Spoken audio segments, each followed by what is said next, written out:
welcome back to my channel. This is Madhumita and in today's video I'll be talking about my history optional strategy कि मैंने कौन कौन से sources follow किए और कैसे कैसे syllabus को cover किया।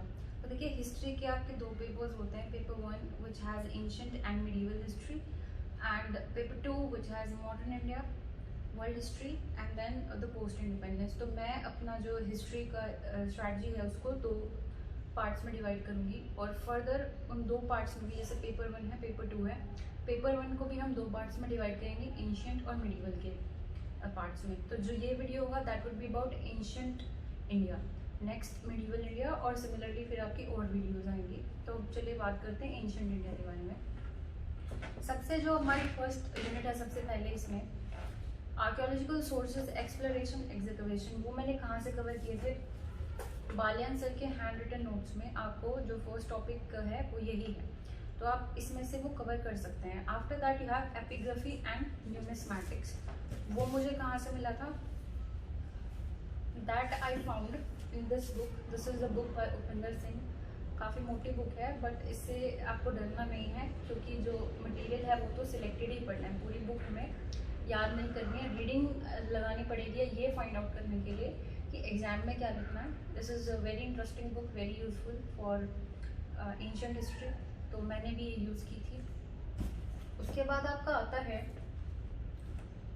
प्राइमरी सेकेंडरी सोर्सेज लिटरेचर के, तो वो इसी में आपको कवर करके दिए हुए हैं बालियान सर के नोट्स में। हैंड रिटन नोट्स है, क्लास नोट्स हैं, मैं आपको दिखा भी देती हूँ कि जो लोग क्लास करते हैं वो लिखते हैं इसको और बाद में मार्केट में कैसे आ जाता है वो मुझे नहीं पता, but these are the class notes hand written, तो आप इसमें से ये टॉपिक कवर कर सकते हैं। After that you have pre history and proto history, वो भी बालियान सर के नोट्स में कवर है कि प्री हिस्ट्री क्या होता है, प्रोटो हिस्ट्री क्या होता है, नहीं तो आप उपिंदर सिंह वाली बुक में से भी ये देख सकते हो।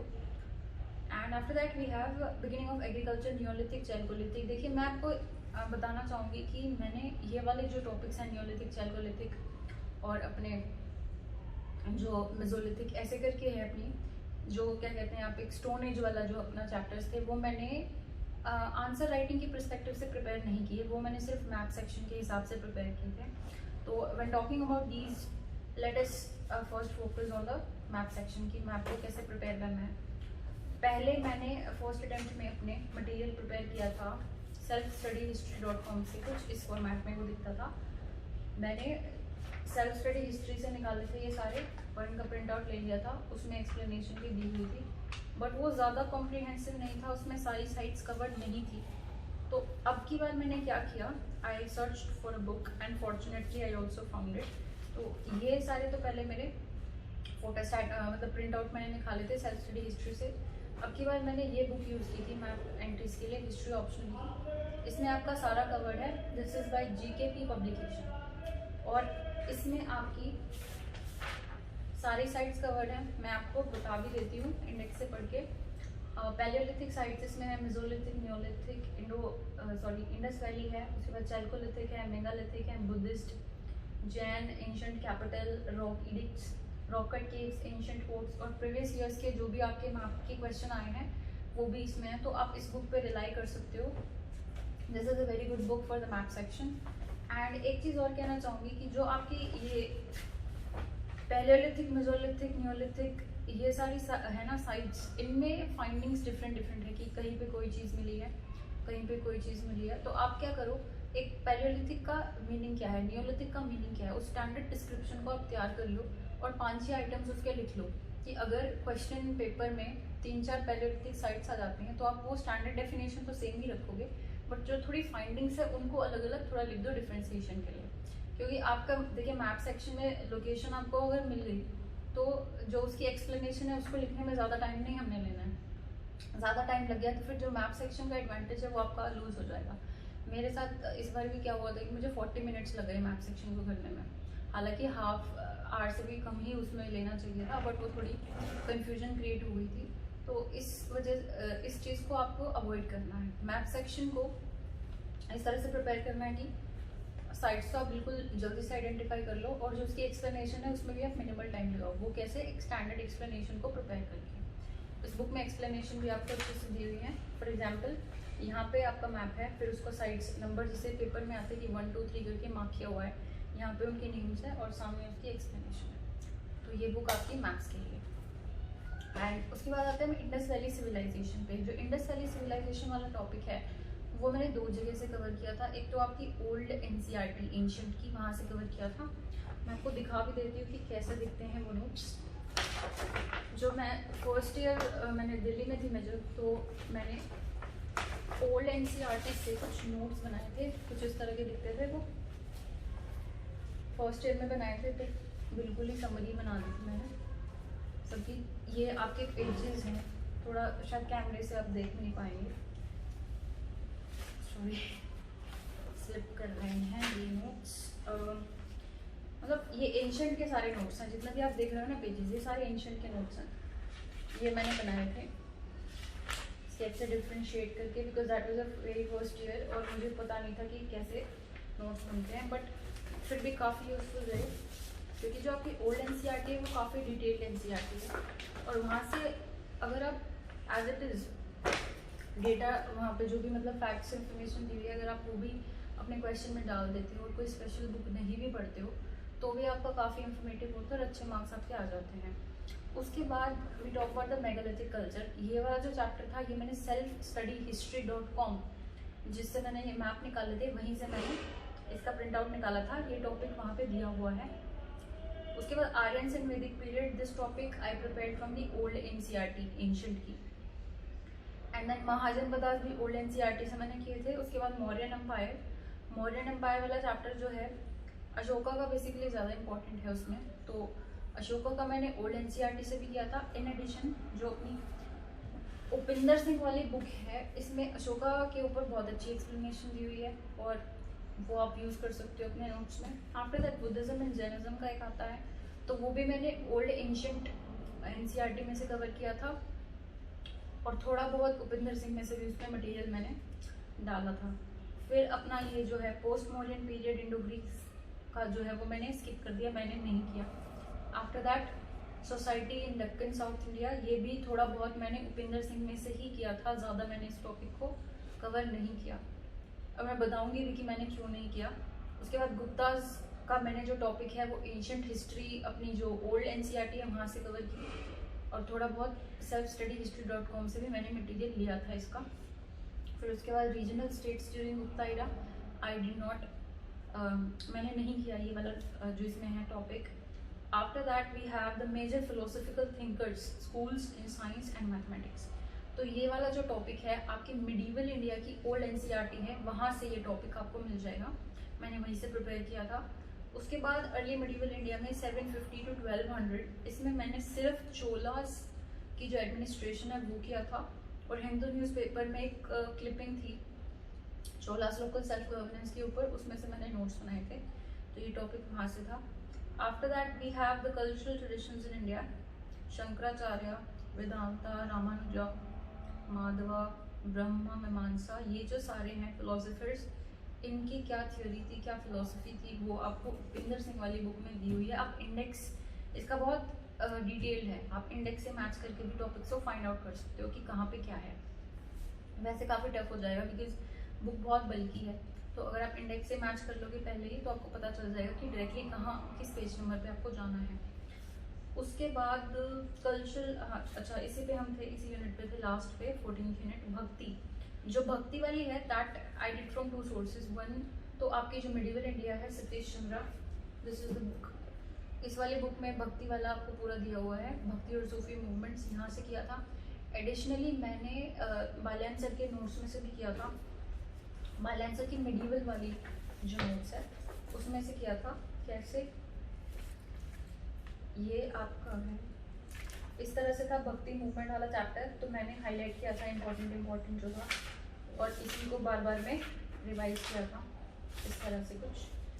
After that we have literature, Sanskrit literature. तो संस्कृत लिटरेचर का मुझे अभी देखिए क्वेश्चन भी आया था इस साल पेपर में, लेकिन मेरे पास उस पर कोई ज़्यादा मटेरियल था नहीं, तो मुझे जो भी इसमें ये जो 14th यूनिट है इसमें थोड़ा मेडिवल का टच है, क्योंकि आपकी अर्ली मेडिवल इंडिया जो है वो 750 to 1200 से ही स्टार्ट हो जाती है। तो ये आया था कि मुगल इरा में संस्कृत की क्या स्टेटस थी, तो जो मैंने ओवर डिफरेंट टॉपिक्स पढ़ा था संस्कृत के बारे में कुछ कुछ की कैसे ट्रांसलेशंस हुई, दारा शिकोह ने तो वेदास को भी कन्वर्ट किया था पर्शियन लैंग्वेज में, तो इस तरह से मुझे कुछ कुछ डेटा और फैक्ट्स जो याद थे वो मैंने वहाँ पे लिख दिए थे। लेकिन मुझे इनका कोई एक्सटेंसिव राइटअप नहीं मिला। जैसे रीजनल लिटरेचर भी इसमें एक शायद टॉपिक है, हाँ जी वो भी है, तो उसका मुझे मटेरियल नहीं मिला तो मैंने उसको स्किप कर दिया। उसके बाद एल्बरूनीज इंडिया है, वो आपकी ये बुक है थीम्स इन इंडियन हिस्ट्री, उसमें सेकंड बुक है मेडिवल पे, और इसमें आपको दिए हुए हैं ट्रैवलर्स। एल्बरूनी का इसमें दिया हुआ है, इब्न बतूता का दिया हुआ है, और ट्रेवेनियर का भी इसमें दिया हुआ है, जो शाहजहां के टाइम पे आया था शायद, अगर मुझे सही से याद है तो आप देख लीजिएगा वैसे, क्योंकि आजकल में बर्नियर था, सॉरी ट्रेवेनियर नहीं था, बर्नियर था। It's been a long time since I last picked up my optional books, तो थोड़ा कंफ्यूजन हो जाता है वहाँ पे। तो ये सारे थे। अब मैं आपको बताती हूँ कि मैंने इसमें से टॉपिक्स स्किप क्यों किए थे। एक तो मुझे मिल नहीं रहे थे, दूसरी चीज़ इस जो एंशिएंट हिस्ट्री का जो आपका इसमें पोर्शन है वो काफ़ी कॉम्प्लेक्स है, इस तरह से कि आपको बहुत सारे सोर्सेज मेंशन करने होते हैं। एग्जीक्यूशन में, इंस्क्रिप्शन में किसी बुक का आपको मेंशन करना पड़ता है, तो मुझे वो काफ़ी टफ लगता था। इसलिए मैंने इस साल क्या डिसाइड किया था कि I will be attempting 2 questions. एक तो अपना मैप का, अब मैप का मैंने आपको बताया था कि ये वाली बुक थी और मेरा कुछ सेल्फ स्टडी हिस्ट्री का मटेरियल था। एडिशनली जीएस कोर के मैंने जो टेस्ट दिए थे, मेरे पास एक टेस्ट रखा भी हुआ है, क्योंकि मैं सारा टेस्ट अपना अटेम्प्ट नहीं कर पाई थी, सारे टेस्ट, सॉरी यहाँ पे है। अच्छा, ये इस तरह का कुछ दिखता है टेस्ट, ये अटेम्प्ट नहीं किया था मैंने, तो ये ऐसे होता है, आपको स्पेसिफिक क्वेश्चन के नीचे स्पेसिफिक स्पेस दिया हुआ है, उसी के अंदर आपको लिखना होता है, ये कुछ इस टाइप का था। तो इसके पीछे जो मैप ये देते हैं ना, ये वही मैप है जो आपका यूपीएससी में आता है एग्जैक्टली। तो आपको जो भी प्रैक्टिस करनी है इसी मैप पे करनी है, क्योंकि इस मैप के साइज में, और जो आपका रेगुलर आता है मैं दिखा देती हूँ, जो रेगुलर मैप आता है आपका like this map and the map that I showed you, इसमें थोड़ी थोड़ी इश्यूज हैं साइज के, तो अगर आपने इसमें प्रैक्टिस की होगी तो that will be more useful for you. And maps में एक प्रॉब्लम रहती है लोकेशन की, लोकेशन को कैसे याद किया जाए। मैंने क्या किया था, ऐसे डिवाइड कर दिया था, आप देख भी सकते हैं, ऐसे लाइंस कर ली थी। अब लाइंस कहाँ से कैसे करनी है, मैंने इसके कुछ कुछ पॉइंट्स बना लिए। जैसे आपका ये पर्टिकुलर शेप है कोस्ट लाइन की, तो मैंने पॉइंट्स बना लिए थे कि जैसे यहाँ पे एक कर्व है तो यहाँ से एक लाइन जाएगी, यहाँ पे कर्व है कि यहाँ से जाएगी, एक बांग्लादेश के मैप में ये वाला कर्व है, या फिर गुजरात का, और यहाँ पे जो गुजरात के 2 पोर्शन है ना ऊपर नीचे, तो एक यहाँ से जाएगी, यहाँ से ऐसे कैसे जाएंगे। तो मैंने लाइंस के अकॉर्डिंग इसको डिवाइड कर लिया था, और फिर लोकेशन इन मैप्स में प्रैक्टिस करती थी। इन पे मैं वैसे पहले करती थी, तो मुझे रियलाइज़ हो गया कि लोकेशन के इश्यूज़ है, तो फाइनली मैंने फिर इन्हीं पे इनके काफ़ी प्रिंट आउट्स निकाले थे और इन पे ही मैं प्रैक्टिस करती थी। और मैंने फैब 2019, क्योंकि मेरा प्रीलिम्स था जून में, मैंने फैब तक भी मैप्स की प्रैक्टिस की है। 2018 में जब मैं घर से गई थी तभी से मैंने मैप्स की प्रैक्टिस स्टार्ट कर दी थी रेगुलर बेसिस पे, और फैब 2019 तक मैंने इनकी प्रैक्टिस की थी। तो इसमें मैंने अटैम्प्ट किए थे 19, 20 साइड्स आती हैं आपकी 2.5 मार्क्स की, 50 मार्क्स का क्वेश्चन होता है।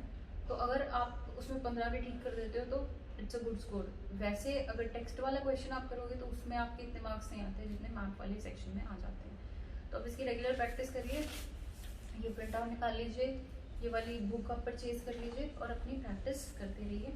फिर एक्सप्लेनेशन में जैसे मैंने बताया था कि पैलेयोलिथिक, न्यूलिथिक, चैल्कोलिथिक, इन सब की स्टैंडर्ड डेफिनेशन, हड़प्पा वैली की एक हड़प्पन सिविलाइजेशन की एक स्टैंडर्ड डेफिनेशन, और उसमें बहुत सारी जो आइटम्स एग्जीक्यूट हुई हैं उसमें 10 आइटम्स आपने याद कर लिए।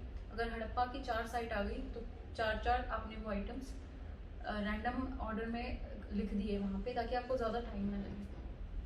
ठीक है, तो ये था मैप सेक्शन वाला जो मैंने बता दिया, जो फर्स्ट क्वेश्चन मैंने डिसाइड किया था ये, और एक इसके अलावा सिर्फ एक ही क्वेश्चन करना है, तो इसीलिए मैंने स्किप किए थे इसमें बहुत सारे टॉपिक्स। अब क्या हुआ पेपर में कि आई गॉट लकी एक्चुअली, कि जो मुझे टॉपिक्स अच्छी तरह से आते थे ढंग से वही आ गए, और एक में ही आ गए वो, क्योंकि एक क्वेश्चन में आपके 3 सब पार्ट्स होते हैं। तो जो मैंने क्वेश्चन अटेम्प्ट किया था that was about Indo Roman trade, और एक था आपका अशोका के बारे में, and then another was about feudalism. Brahmadeya system. तो ये तीनों मेरे एक में ही आ गए। I got lucky, I humbly admit कि ऐसा हो गया। तो मैंने इसीलिए प्रायोरिटाइज किया था।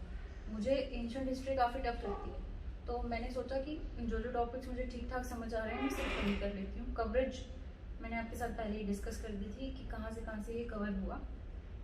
तो एंशिएंट के बारे में ये था। अब एक कंपोनेंट है आंसर राइटिंग का। Answer writing is very important, and अगर मैं बताने बैठूंगी तो शायद I would not be as comprehensive.